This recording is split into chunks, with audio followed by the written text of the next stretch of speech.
BTT and Barrister Study Guide, and today we are going to discuss about the question paper and answer sheet of the exam.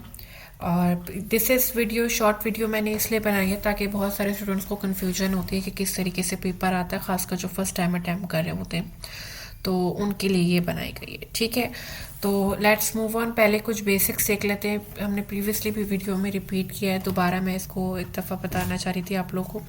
Paper देते हुए कुछ चीज़ें आपको साथ रखनी है। अपनी बुकिंग का इन्फॉर्मेशन आपको रखनी है साथ, जो आपको PDF में प्रोवाइड होती है। जो आप अपनी वेन्यू की पेमेंट करेंगे उसकी रिसिप्ट आपको साथ रखनी है, और क्योंकि बुकिंग कन्फर्मेशन में आपका स्टूडेंट नंबर होता है तो वो भी आपके साथ होगा।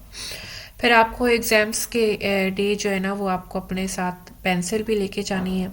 ठीक है, वेन्यू में लिखा होता है इंस्ट्रक्शंस में कि वेन्यू प्रोवाइड करेगा, लेकिन मेरी आपको यही है कि आप लेके जाएं साथ, क्योंकि वेन्यू अक्सर नहीं प्रोवाइड करता। तो पेंसिल नॉर्मल भी यूज़ कर सकते हैं, HB पेंसिल भी वहाँ की इंस्ट्रक्शंस होती है कि आप लेकर आएँ, आप वो लेके लेके जा सकते हैं। फिर एक शार्पनर, इरेजर और एक ट्रांसपेरेंट पेंसिल पाउच होना ज़रूरी है। साथ आप एक वाटर बॉटल भी रख सकते हैं। वाटर बॉटल की जो कंपनी है उसका आप टैग रिमूव करते हैं, और जो है ना आप उसका रैप रिमूव करते हैं, और वाटर बॉटल भी आपकी बिल्कुल ट्रांसपेरेंट, आप उसको लेके जा सकते हैं, यूज़ कर सकते हैं। पासपोर्ट ओरिजिनल आपको लेके जाना है, लास्ट भी वो आप मत भूलेगा, उसके बगैर आपको एंट्रेंस नहीं मिलेगी। ठीक है, तो अब मैं आपको क्वेश्चन पेपर और आंसर शीट दिखाती हूँ कि वो किस तरीके का होता है। अच्छा, अब आप लोग स्क्रीन पे देख सकते हैं कि लेफ्ट साइड पे क्वेश्चन पेपर, राइट साइड पे आंसर शीट है। ये दोनों आपको प्रोवाइड करेंगे पेपर के वक्त। ठीक है, तो पहले हम क्वेश्चन पेपर देख लेते हैं कि किस तरीके से, फिर हम आंसर शीट पे भी आएंगे।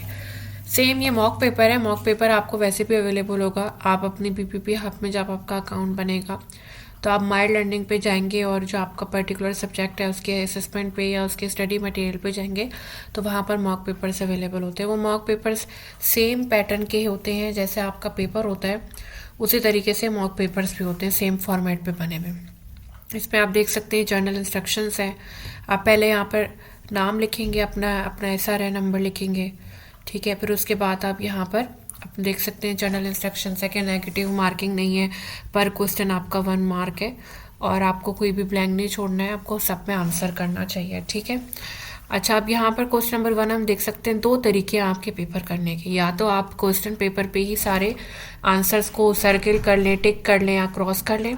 ठीक है, या फिर आप जो है ना वो 1 बाय 1 कर लें। पहले आपने क्वेश्चन 1 किया, फिर आपने उसको आंसर शीट पे लिखा, फिर आपने क्वेश्चन नंबर 2 किया, फिर आपने उसको आंसर शीट पे लिखा। ये आप 1 बाय 1 भी कर सकते हैं। ठीक है, तो 2 तरीके से होता है। एक पेपर पे जो है ना कभी 2 क्वेश्चन होते हैं, कभी 1 क्वेश्चन होता है, इस तरीके से पेपर आता है। ठीक है, अच्छा, अब हम आंसर शीट पर आ जाते हैं। आंसर शीट एग्जैक्टली मैंने कॉपी नहीं करी है।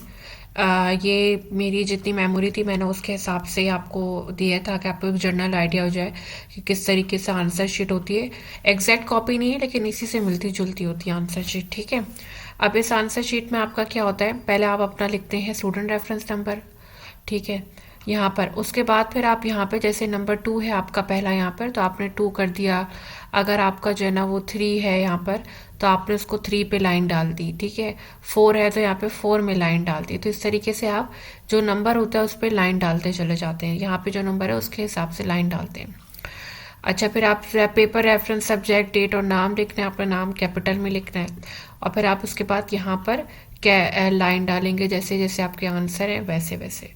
अब थोड़ा सा ये BPP नहीं हमें आपको प्रोवाइड किया यहाँ पर कि किस तरीके से आपको जो है ना वो पेपर करना है।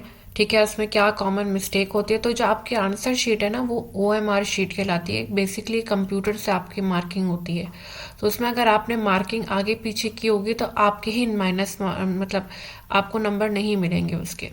ठीक है, तो इसलिए बेहतर ये कि आप एक प्रॉपर इसको सीख के जाएं ताकि आप ये गलती रिपीट ना करें। अब इसमें उन्होंने बताया कि सही मेथड क्या है कि आप यहाँ इस ब्रैकेट से इस ब्रैकेट तक पूरी लाइन आए, विजिबल हो। और लाइन क्रॉस भी हो जाए तो कोई मसला नहीं है, लेकिन लाइन पूरी होनी चाहिए। ठीक है, मिसिंग नहीं होनी चाहिए। तो उन्होंने बताया 4 तरीके कि ये एक्सेप्टेबल है, और बाकी बताएं कि क्या एक्सेप्टेबल नहीं है। तो डायगोनल इस तरीके से जो हुआ हुआ है वो एक्सेप्टेबल नहीं है। आधी लाइन डाली है, पूरी नहीं डाली हुई, वो भी नहीं है। ये भी ऐसे ही कि ठीक है लेकिन पूरी नहीं जा रही। ये नीचे की तरफ है, ये ऊपर की तरफ है, आपने सर्कल क्रॉस कर दिया, वो भी एक्सेप्टेबल नहीं है। मोटी लाइन डाली लेकिन कंप्लीट नहीं डाली तो वो भी आपका अनएक्सेप्टेबल है। तो ये आप इस तरीके से पूरी मार्किंग करते आपका दोनों तरफ ब्रैकेट में पूरी जो है ना लाइन जानी चाहिए। देख सकते हैं मल्टी मार्किंग है आपने 2 दफ़ा, इन दोनों पे ये हल्की विजिबल है लेकिन विजिबल है, तो ये आप रबड़ से अच्छे से मिटाएं कि विजिबल ना हो। तो ये सब आपको ध्यान रखना है और फिर आपका जो है ना वो रॉन्ग मार्किंग नहीं होगी। फिर आप जो आंसर आपका सही होगा फिर आपको उसकी प्रॉपर मार्किंग होगी। तो ये जनरल आइडिया है फर्स्ट कमर्स के लिए, जो डिफ़िकल्टी होती है उनके लिए ख़ास video. I hope you will like it और आपको समझ में आ गया होगा कि किस तरीके से पेपर होता है, क्या चीज़ होती है। Please like subscribe my channel and follow it. और कोई भी सवाल हो तो आप कमेंट भी कर सकते हैं, प्राइवेट मैसेज भी कर सकते हैं। And thank you so much everyone, have a nice day, good bye.